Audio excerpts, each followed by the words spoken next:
पाकिस्तान में बगावत की आग बरस रही है। विद्रोह की आग में धधक रहा है आतंकिस्तान। खैबर से बलूचिस्तान तक खूनी संघर्ष लगातार जारी है। इस खूनी संघर्ष से ध्यान हटाने के लिए मुनीर की फौज और उसकी कठपुतली शहबाज सरकार रोज कोई ना कोई उलझुलूल हरकत करती है, खासकर भारत के खिलाफ, जहां उसे मुंह की खानी पड़ती है, लेकिन वो खुद सुधरता नहीं। मतलब ये कि पाकिस्तान तनाव चाहता है तो भारत उसे तनाव जरूर देगा। इस्लामाबाद में भारतीय उच्चायुक्त के बाहर पाकिस्तान ने तोड़फोड़ कर दी तो भारत ने भी कड़ा जवाब दिया। दिल्ली में पाकिस्तानी उच्चायुक्त के बाहर लगे सुरक्षा बैरिकेड हटा दिए गए, बुलडोजर चलाया गया और वीजा सेक्शन के पास की फेंसिंग भी हटा दी गई। इस्लामाबाद में भारतीय उच्चायुक्त के बाहर पार्किंग पोल हटाए गए। उसके बाद भारत ने भी जवाब दिया है। पाकिस्तानी उच्चायुक्त के चारों तरफ सुरक्षा के लिए जो बैरिकेड थे उन्हें हटा दिया गया। पाकिस्तान को एहसास करा दिया गया है कि इस्लामाबाद में जो भी बदमाशी की गई उसका जवाब दिल्ली में दे दिया गया है। भारत में तो सिर्फ पाकिस्तानी उच्चायुक्त के बाहर बुलडोजर एक्शन हुआ, बैरिकेड हटाए गए, लेकिन वहां तो बलूचों ने पाकिस्तान को बलूचिस्तान छोड़ने का हुक्म दे दिया है। पाकिस्तान के अंदरूनी हालात कितने बिगड़े हुए हैं ये अब बताने की जरूरत नहीं, पूरी दुनिया अब इससे बखूबी वाकिफ है। एक तरफ पीओके में उबाल है तो दूसरी ओर सालों से बलूचिस्तान में विद्रोह की चिंगारी भड़क कर अब आग बन चुकी है। बलूचिस्तान खुद को पाकिस्तान से अलग देश रिपब्लिक ऑफ बलूचिस्तान घोषित कर चुका है, अपने नेशनल एंथम का ऐलान कर चुके हैं। बलूचिस्तान ने 11 अगस्त को अपनी आजादी की सालगिरह भी मना ली। भले ही पाकिस्तान इस इलाके पर फाइटर जेट लेकर टूट पड़ा हो, लेकिन बलूच लड़ाके हर रोज पाकिस्तानी सेना और रेंजर्स पर हमले करते हैं और अब तो बलूचों ने पाकिस्तानी सेना को तत्काल बलूचिस्तान से निकल जाने की चेतावनी दे दी है। बलूच नेता मीर यार बलूच ने पाकिस्तानी सेना को हमलावर बताया है और बलूचिस्तान छोड़ने से पहले अपने सारे हथियार सरेंडर करने को कहा है। उन्होंने पाकिस्तान को 1971 की याद दिलाई है और कहा है कि उसे अपने हथियार और सैन्य सामान छोड़कर बलूचिस्तान से बाहर चले जाना चाहिए। मीर यार बलूच ने सोशल मीडिया प्लेटफॉर्म एक्स पर यह बयान शेयर किया है, जिसे रिपब्लिक ऑफ बलूचिस्तान के हवाले से जारी किया गया है। इसमें कहा गया कि पाकिस्तानी सेना इस इलाके में गैर कानूनी तरीके से तैनात है और बलूचिस्तान के लोगों की जान, संपत्ति और कारोबार के लिए खतरा है। उन्होंने अंतर्राष्ट्रीय समुदाय से अपील की है कि वो बलूचिस्तान को एक स्वतंत्र देश के तौर पर पहचान दें और ये बलूचिस्तान में बगावत की बड़ी वजहों में से एक है। इसका गुस्सा बलूचिस्तान के अलग अलग इलाकों में नजर आया। मस्तुंग में तो पाकिस्तान की सेना को उनके ही कैंप से खदेड़ दिया गया, तो बलूचिस्तान के बागियों में से एक बीआरजी ने रेलवे ट्रैक को उखाड़ दिया। पाकिस्तान के सिंध के जैकबाबाद में रेलवे ट्रैक पर धमाका हुआ। बीआरजी ने कहा कि बलूचिस्तान की पूर्ण आजादी तक ये हमले जारी रहेंगे। दरअसल बलूच राष्ट्रवादी संगठन आरोप लगाते हैं कि पाकिस्तान की सेना मिलिट्री ऑपरेशन के जरिए विरोध की आवाज दबाती है। बलूच नेता आरोप लगाते हैं कि गुमशुदगी और लोगों के गायब होने के पीछे आईएसआई है। बलूच संगठनों का दावा है कि लोगों की आवाज को दबाने के लिए पाकिस्तान प्रॉक्सी नेटवर्क का इस्तेमाल कर रहा है। बलूच नेताओं ने आरोप लगाया कि बलूचिस्तान में लोगों की आवाज दबाने का पूरा खाका इस्लामाबाद से तय होता है, जिसको लेकर लोगों में जबरदस्त गुस्सा और विद्रोह है।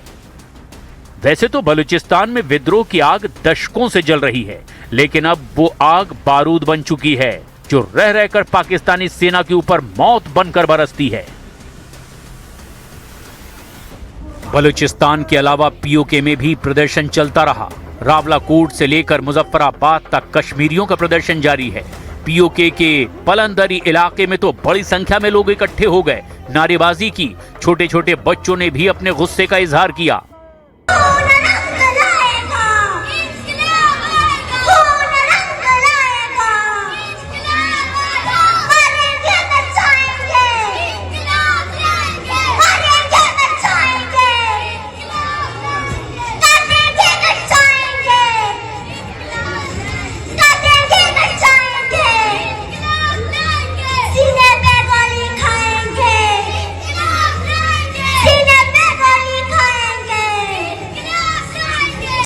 पीओके में प्रदर्शन की अगुवाई करने वाले ज्वाइंट अवामी एक्शन कमेटी यानी जेएएसी का आरोप है कि प्रदर्शन को दबाने के लिए वहां अनाज की सप्लाई रोक दी गई।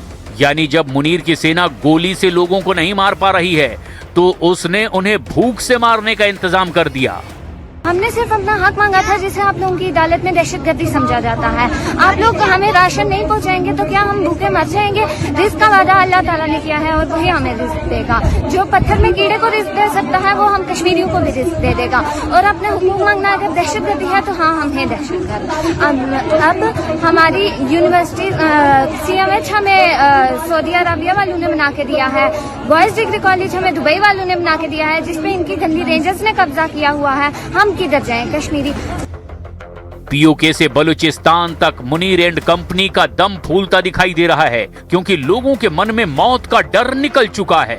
वो जान देकर भी हक की लड़ाई लड़ने पर उतारू हैं। JAAC के नेता अमन खान ने पाकिस्तान सरकार पर तीखा हमला बोला। उन्होंने कहा कि कश्मीर तुम्हारा लाडले बेटा नहीं, बाप है।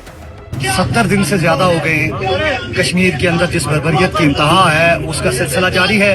अद्वियात और खुराक रास्तों में बंद है और कश्मीर को जो है वो घेरे में किया गया है। सरेंडर करवाने के लिए, कश्मीर को खत्म करने के लिए, इस मसले को, इस शनाख्त को, पहचान को खत्म करने के लिए ये सारा मामला किया गया है, जिसकी हम भरपूर मजम्मत करते हैं। हम दुनिया भर के इंसान दोस्तों से इस मसले पर बोलने की अपील करते हैं और कश्मीर के अवाम से हम अपील करते हैं कि जब तक एक भी कश्मीरी जिंदा है, शनाख्त पे कोई कंप्रोमाइज नहीं है, हुकूक पे कोई कंप्रोमाइज नहीं है।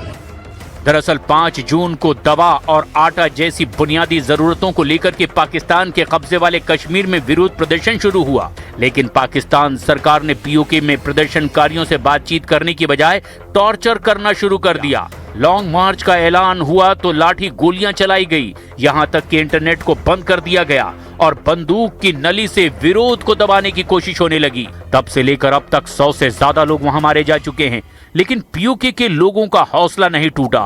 POK में कश्मीरियों पर पाकिस्तान के जुल्म के बीच अमेरिकी राजदूत के बयान ने मार्शल मुनीर और शहबाज शरीफ की नींद उड़ाकर रख दी है। This is an important part of India, and so I'm here visiting for the first time. It is an incredibly beautiful place. Kashmir Bharat का हिस्सा है और हमेशा रहेगा। अमेरिकी राजदूत ने बस कुछ घंटे पहले ही ये कह दिया, लेकिन पाकिस्तान के दिमाग में ये बात घुसती ही नहीं। सर्जियो गोर के बयान के बाद पाकिस्तान ने अमेरिकी अधिकारियों के सामने अपनी नाराजगी जाहिर की और गोर के बयान पर आपत्ति दर्ज कराई। इतना ही नहीं, पाकिस्तान भी अब प्रोपेगेंडा करने से बाज नहीं आ रहा है।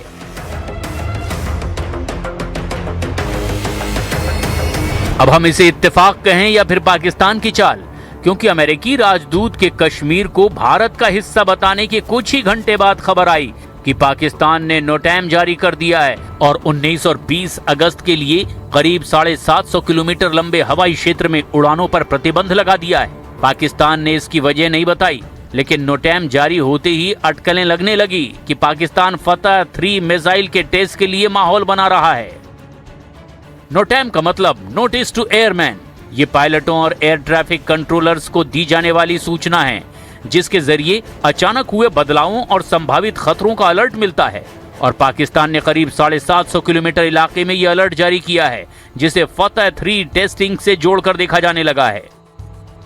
हो सकता है कि पाकिस्तान बौखलाहट में ऐसा कदम उठा रहा हो, क्योंकि अमेरिकी राजदूत सर्जियो गोर का कश्मीर में जाकर ही कश्मीर को भारत का अभिन्न हिस्सा कहना कोई छोटी बात नहीं है।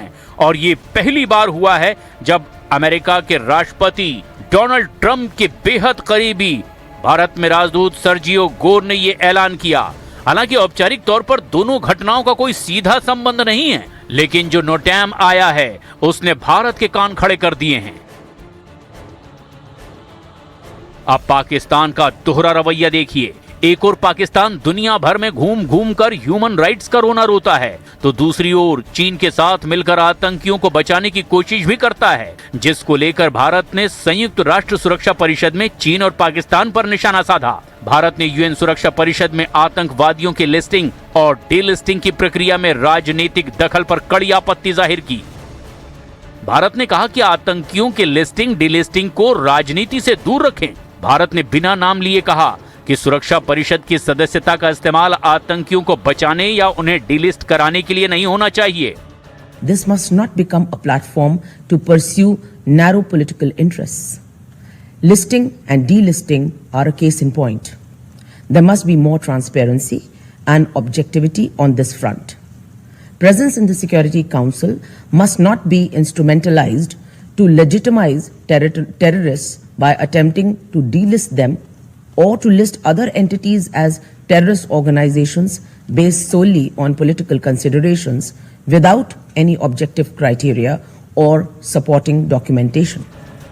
भारत का इशारा मुख्य रूप से उन मामलों की ओर है जहां चीन ने पाकिस्तान में पलने वाले आतंकवादियों को यूएनएससी की 1267 कमेटी में लिस्टेड करने के प्रस्तावों पर रोक लगाई है, जिसमें मुख्य रूप से लश्कर-ए-तैयबा और जैश-ए-मोहम्मद और उनसे जुड़े संगठन के नाम शामिल हैं।